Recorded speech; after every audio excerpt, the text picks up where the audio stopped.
Festac 77, the second World Black and African Festival of Arts and Culture, held in Nigeria, brought together 15,000 participants from over 70 countries. At the official opening ceremony in the Lagos National Stadium, contingents from 47 countries paraded before government officials, visiting heads of state, and a capacity crowd of 100,000. The first contingent was from Ethiopia, which is to host the next festival.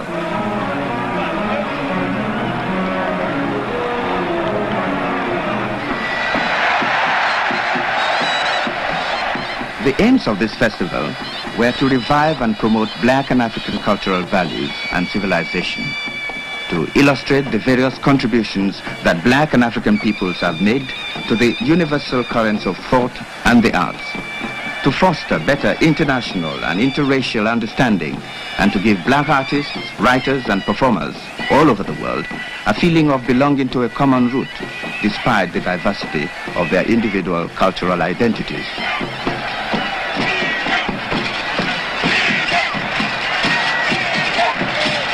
It was very striking on this first day to see just where the participants came from. From all over Africa, of course, but also from the Pacific, from Europe, the West Indies, and the Americas.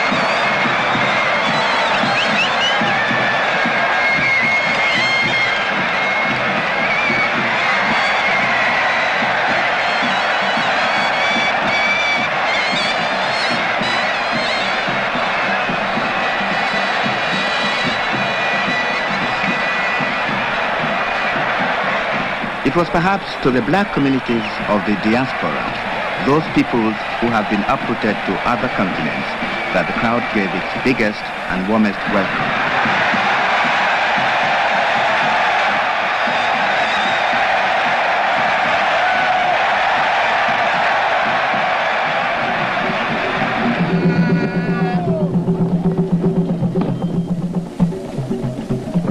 The regatta has long been a popular entertainment among the peoples who live in the many river and delta areas of Nigeria. Originally employed for defensive purposes against invaders in the days of intertribal wars or for large-scale fishing expeditions, the traditional regatta is now a picturesque and colorful event held to celebrate special occasions such as the coronation of a new ruler or the visit of important dignitaries. It is also closely associated with religious rites, for example, funeral ceremonies for a chief or thanksgiving to the water gods after a particularly successful fishing expedition. But today, whatever the reason, the regatta offers an unforgettable spectacle for any visitor to Nigeria. And those attending Festac were treated to a dazzling display of waterborne music and color.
National Theatre in Lagos was the scene of many important events throughout the festival, including an international colloquium on the theme Black Civilization and Education, organized with the help of UNESCO, the United Nations Educational, Scientific and Cultural Organization. At the ceremonial opening, Ifa priests, led by the Araba of Lagos, poured a libation and cast kola nuts for the success of the colloquium.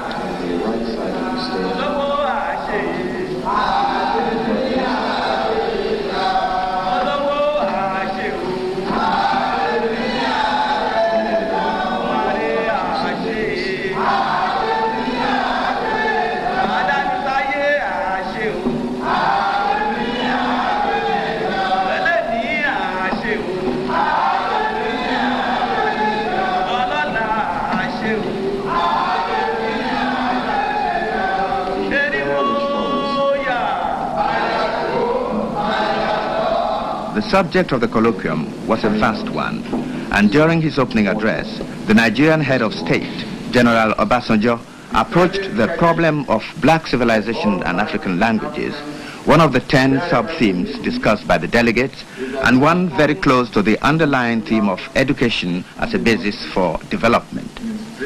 The standing tragedy of all blacks and Africans, wherever they may be, said the head of state, is that their tongues have been pulled out, and they must speak in strange tongues. To overcome this standing tragedy, we need to keep humility, patience, and painstaking dedication. It is my hope that all these attributes will go into our quest for knowledge about ourselves and our contribution to human knowledge and civilization. At the first meeting of the colloquium, attended by many distinguished scholars, artists, and thinkers, the Director General of UNESCO, Amadou Matambo, said that the theme to be debated represented one of the major contributions to the festival. Mr. Mbo went on. Son importance me paraît grande pour l'Afrique, pour les pays dits. I think it's an important theme for Africa, and for those countries of the diaspora, our brothers and sisters from the West Indies and the American continent, as well as for all those other people in the Indian Ocean and the Pacific who present the same human and cultural characteristics, or who quite simply have the same aspirations as the peoples of Africa. Ou ont tout simplement les mêmes aspirations que les peuples d'Afrique. Ce festival intéresse donc au plus This festival is therefore of the greatest interest to UNESCO, whose vocation it is to contribute to human progress and to forge stronger links of cooperation between all peoples, while respecting the cultural identity of each and every one of them. The peoples of Nigeria are particularly proud of their cultural heritage, and the Durbar, organized as part of the festival at Kaduna in northern Nigeria, was an opportunity for the emirs of the north to display their richest traditions. The history of the Durbar in northern Nigeria goes back as far as the 12th century, long before the Fulanis arrived in this part of Africa. It was originally a victory parade, but with the Fulanis, it became a ceremonial presentation to mark the enthronement of a new emir, or more recently, a way of paying tribute to very special visitors. Here then are a few moments of this colorful pageant representing the whole royalty of northern Nigeria.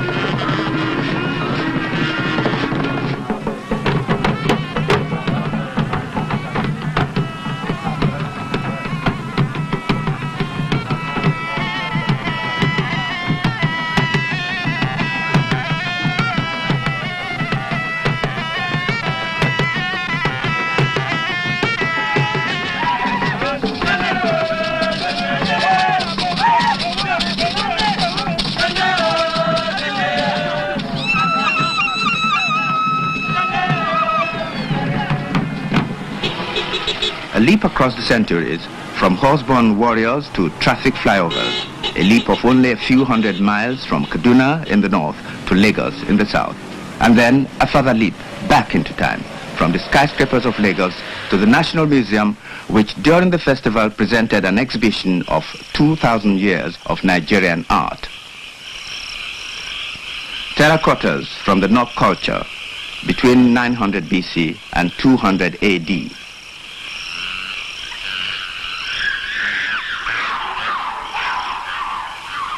Another terracotta head from the Ife culture between the 12th and 15th centuries.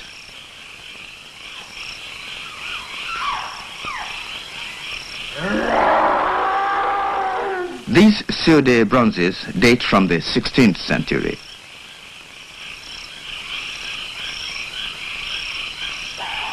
The bronzes of Benin were made between the 15th and 19th centuries. Perhaps the most famous of all, the bronzes of Ife.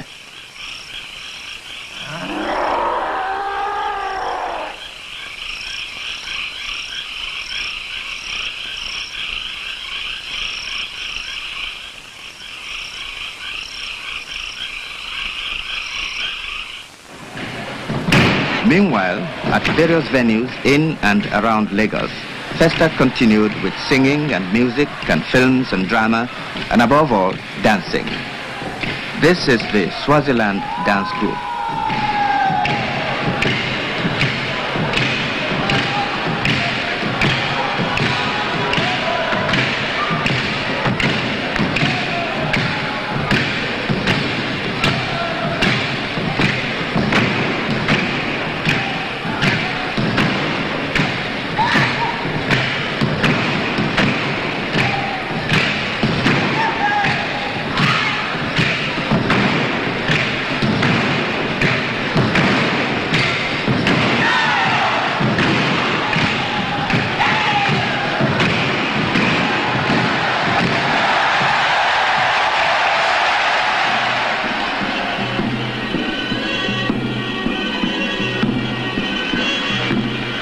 In complete contrast, a dance group from Libya.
One of the largest art exhibitions at the festival came from Ethiopia, and the section devoted to traditional Ethiopian art was particularly rich with archbishops' regalia, manuscripts, and precious icons.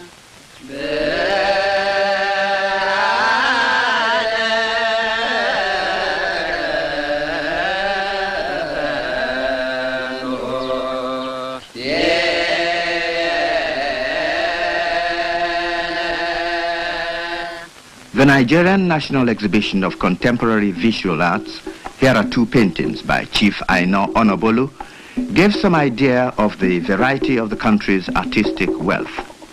This is The Hunting Expedition by Charles Shainumi.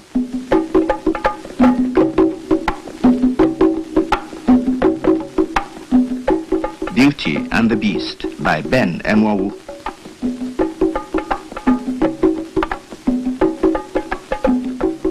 A bronzed lino relief by Bruce Onobrapeya.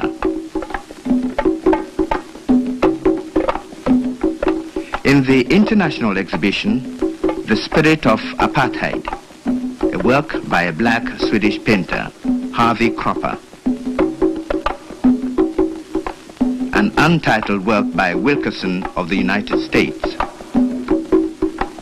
Community by Ongesa of Kenya. The Last Sound by Salahi of Sudan. A work by an Algerian artist, Benabura. Sun by Mendiv of Cuba. Big Bread by Stanley Greaves of Guyana.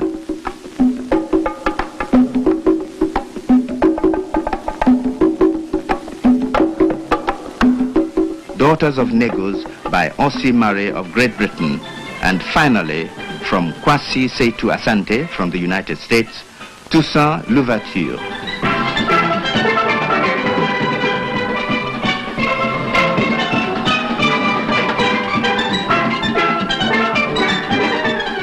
The Trinidad and Tobago All-Stars, rehearsing at the Festival Village, where every night groups of performers found themselves putting on informal shows. It was perhaps here, on this level, more than in the formal surroundings of the theater and other official venues, that the participants, blacks and Africans from all over the world, came into direct contact with each other, mingling their cultures and traditions in one single common outburst of joy, the joy of finding each other and being together.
Of all the Americans taking part in Festac, the National Black Theatre of Harlem, led by Barbara Ann Thier, gave perhaps the strongest impression of having come home. And this really got through to the audience, who at the end of this performance went up onto the stage to dance with their brothers and sisters from across the water, a fitting end to a festival which succeeded more than anything else in bringing people together.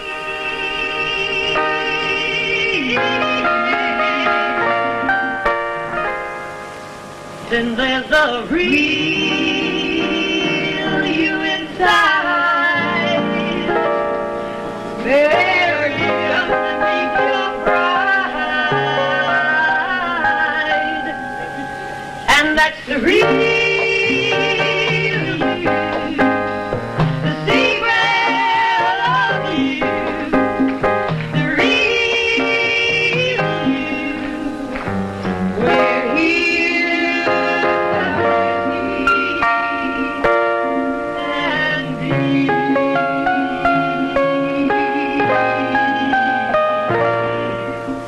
Oh, it's a beautiful you.